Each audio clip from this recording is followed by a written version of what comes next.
initial reaction to, one, the Bucks firing Griffin, two, the Doc Rivers component to all this? Well, one, even though the Bucks are 30-13 and sitting in the second spot in the Eastern Conference, just hearing stuff from the very beginning, especially when the Terry Stotts departure, deciding to leave, hearing stuff then at that time, but then even hearing things continuing throughout the season through these 43, for the Bucks. Not surprising, to be perfectly honest with you, because as good as they are and as good as the record says, they still have had struggles, and you would hear things about stuff going on in the locker room. Where even Giannis, who was the one who chose, as Kyle said, he stood up for Adrian Griffin to get this position over some of the more established coaches in the league. I am not surprised to hear this, and I know a lot of people might be, just because again they are 30-13. Giannis, Dame, the entire conversation that goes along with it. But no, this was bad since training camp. And that's why I am truly not surprised. The Doc Rivers piece either. Also, not surprised there too, because we talked about a bunch of how he lies, and with those lies comes more lies. So when he says, yeah, I'm just going to take some time off and I'm going to focus on my family and doing television, this is where I am now. As soon as a job opportunity opens up, you get a call. And look, there are only 30 of them. So, hey, and he's one of the top all-time coaches, whether you like him or not. His name is going to be involved. And it's the Milwaukee Bucks. It's Giannis. It's Dame. You can't not have a conversation with them. So I'm also not surprised that he would be interested in that. My thing would be some of the stuff that will then be regurgitated about how he talked about Embiid in the past of his greatness, where he'll now speak about Giannis and his greatness and how much better he might be. I want to see how he fixes some of his words where he doesn't offend maybe Doc Rivers on the other side. I mean, Joel Embiid on the other side with the praise that he gives Giannis. So neither surprising at all. Neither. So here is my initial thought on this. One, this is the ultimate, like, we're all trying to find the guy who did this moment, right? Like Giannis stumping for this guy and then getting pissed at where they're at. It's like, buddy, you could have probably had your choice of almost any coach that you wanted. You're fucking Giannis in the prime of your career, and this is the guy you settled on. So that's number one. It's like, you made your bed, you had to sleep in it. I mean, I guess credit to the Bucks ownership for saying, we're just going to eat this and we don't care. We're going to do whatever it takes to try to get a coach in here that is going to push us forward. I don't know how you come to the conclusion that Doc Rivers is that guy, right? Like, the thing with the Bucks right now, they're 30-13, so the record's great. Offense has been awesome, as expected. You add Dame to a team with Giannis. It's going to be very difficult to not score a lot of points. They are a bottom 10 defense. And to me, if I'm overseeing the Bucks at the ownership or management level, I don't know how you look at what Doc Rivers has done over the last however many years, certainly the last few in Philadelphia, and say, we've had problems in the playoffs from a coach who's stubborn and doesn't adjust, and say, you know who we need to bring in? Doc Rivers. He really is the Bud. number one problem of his coaching career. He's old school Bud. The number one problem with that, it's this, like, look, it's different versions of the same thing. Bud ball, as people call it, very successful in the regular season. Generally, the Bucks have been a top 10, if not top 5, on both ends of the floor team in the regular season. And when they got to the playoffs and had to go against the Eric Spoelstras of the world, their coach got pantsed and had no chance, no recourse to come back from it. So they bring in a new guy, young guy, they believed in clearly, and they get some credit for saying, we get that it's not working with this guy. He is doing stupid shit on defense. Let's switch it up. I don't know how the lesson and the takeaway is, we just want another version of Budenholzer. I don't understand that at all. Yeah, it seems very, very directionless. Like, they fired Bud because of the playoff collapse, the first round collapse, and the defense wasn't good enough, or the offense wasn't good enough. They go out and they get a offensive engine unto himself, and the defense collapses. They hire a rookie head coach and then go, oh no, we need experience. It just seems like they're constantly course correcting for decisions that they themselves made. And look, if given a training camp and an offseason, would Doc Rivers be a better regular season coach than Griffin? Probably. But your goal with this team isn't to win as many games in a regular season as you can. They've done that a lot. Your goal is to get back and win another title with Giannis while you still can. Doc Rivers, over the last 15 years, has not been able to do that. He's not even really come close. And he's had some pretty clear pathways. We don't have to relitigate the Hawks series, but who knows? We might. We are talking about Doc Rivers. He's had some really good teams. He's coached a lot of superstars. He's coached a lot of future Hall of Famers, and he has come up short in the playoffs. And he, not just the team, but he has come up short multiple times in the playoffs with decisions he made or changes he refused to make. It is for him to step in midway through a season, almost exactly midway through a season, and have to figure this out on the fly and adjust in ways that he hasn't been able to adjust in the past. It would be a decision. It would be a decision. Let me ask you guys a question off the top of your head. Has he coached now, or if he takes over the Bucks job, has he coached more first ballot Hall of Famers than any coach ever? Wow. Unless you're considering like Red Auerbach. But like someone like Phil Jackson, he just coached the same ones for a really long time. Yeah. The Spurs, of course, 4 of those guys right there. I think you'd have to go back to Red coaching the Celtics because like all those guys that almost essentially count the Hall of Fame. And that's, the six. I feel like 50s and 60s don't count in any of these. Yeah. Goes back to sort of our Pat Riley. Yeah. With those guys with the Lakers. Pat be close. And because between the Lakers, and the Knicks, Heat. Right. Yeah. Yeah. That's probably comparable, but notably, Pat Riley slightly more successful than Doc Rivers was as a coach, I'd say. Yeah, it is. It is odd that they would look in that direction. Just because he's the biggest name available doesn't mean he's the right name available. Again, I think they're doing a lot of course correcting. Like we went for the inexperienced guy that Giannis wanted. Let's bring in the experienced guy that commands respect, I guess. I don't know. I don't know. But for Terry Stotts to leave the way he did, They had to have some internal red flag. Yeah, they had to have some internal conversations there where but what was going to change for them to continue to go on with the direction that they were going to go just because they hired the guy and he said, "Okay, I'll be better," or Giannis say, "No, everything will be good."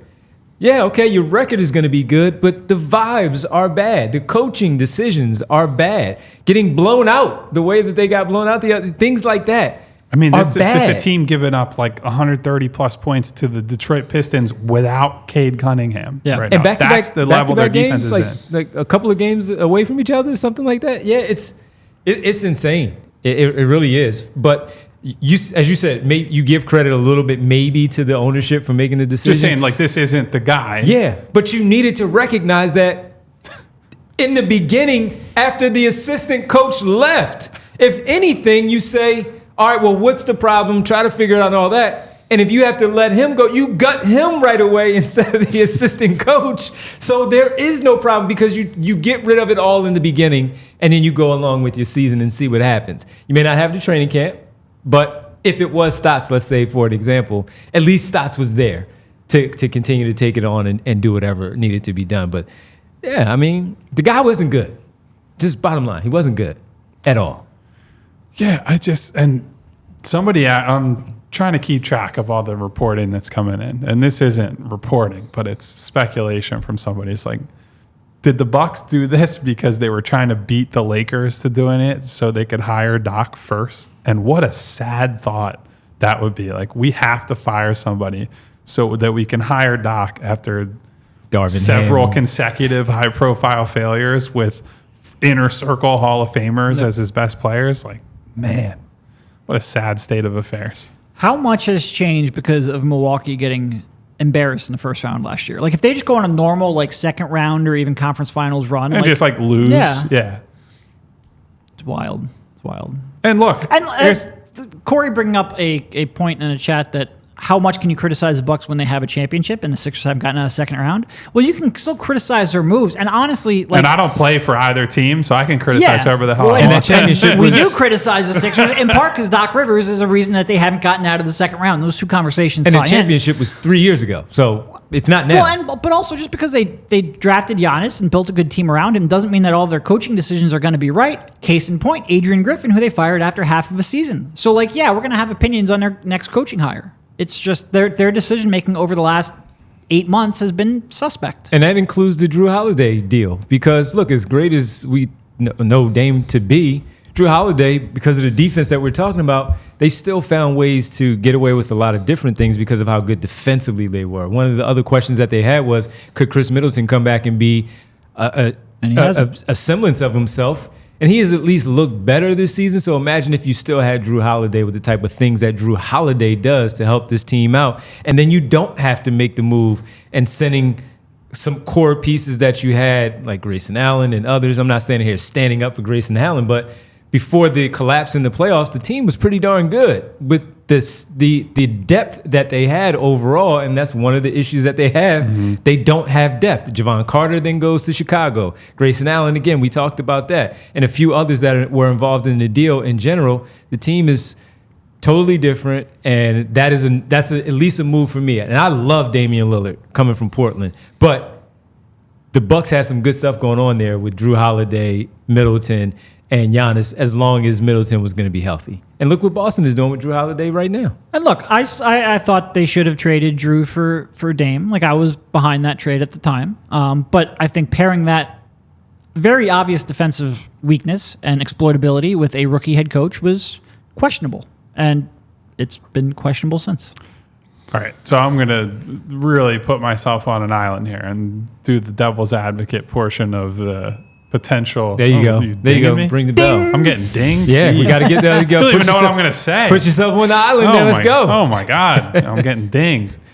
I would say this: if they do hire Doc, the difference immediately will be they will play a coherent defensive strategy. Yeah. I'm not saying that Doc makes them a top 5 defense in the league or anything, but Doc is not going to ask guys who are suited to play drop coverage to blitz and hedge as much as the Bucks have in pick and roll coverage, for example. So the one thing that I will always give Doc credit for, generally the plan A, the first thing that he does, is sensible and makes sense for the personnel that he has. His issues are not this. To me, this does not materially impact whether the Sixers do or do not beat out Milwaukee for a top 2 seed, potentially. Where it makes a difference, and I was confident against Adrian Griffin and the Bucks in a playoff series. Obviously, the Bucks probably felt the same way if they're firing him in the middle of the season. But this certainly doesn't change the postseason outlook for me. Doc against Nick Nurse is a straight-up mismatch.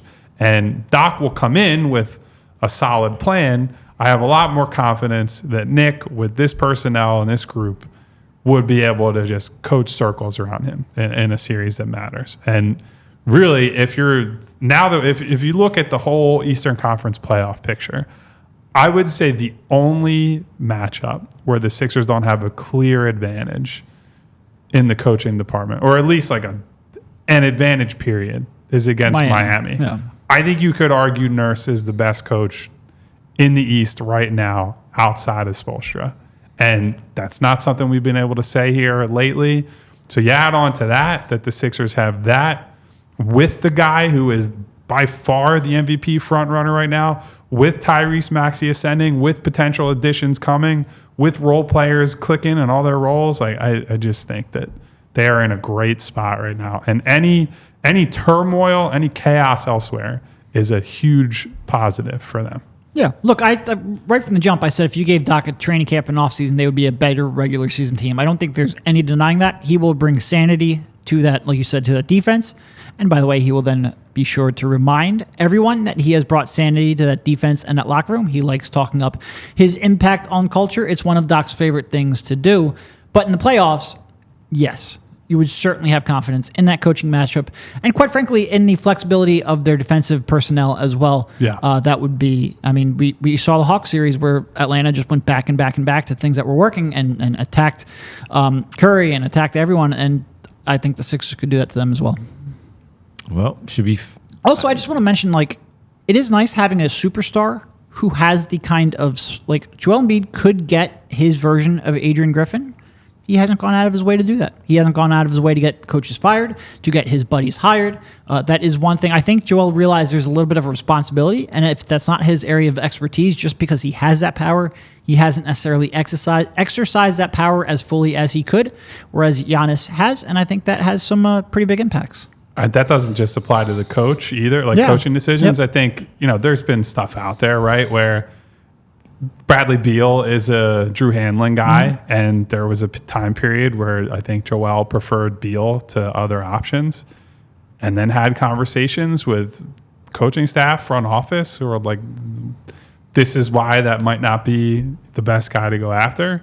To his credit, Joel's receptive to that. Yep. As they're going through potential James Harden trades and things like that, it's like, Joel, this is what we're doing, and this is the plan, and they're open, and they're as honest as they can be with Joel. And Joel, to his credit, is, I'll sit here, I'll wait and see, I'll do my job, and we'll see how it looks. And, certainly that vision has been validated based on what we've seen so far. So I 100% agree, Derek, that separates him from a good deal of other stars around the league who throw their weight around quite a bit more than he does.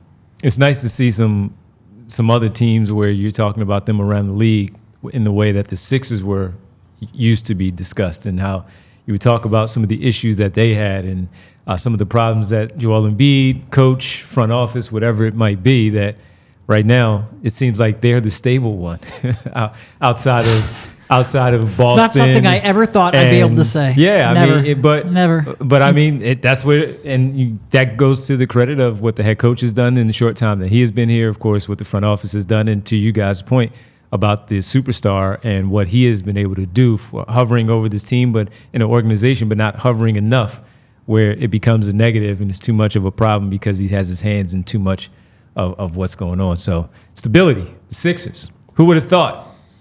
Don't know. But we didn't. But here we are. We all silly like the mayor.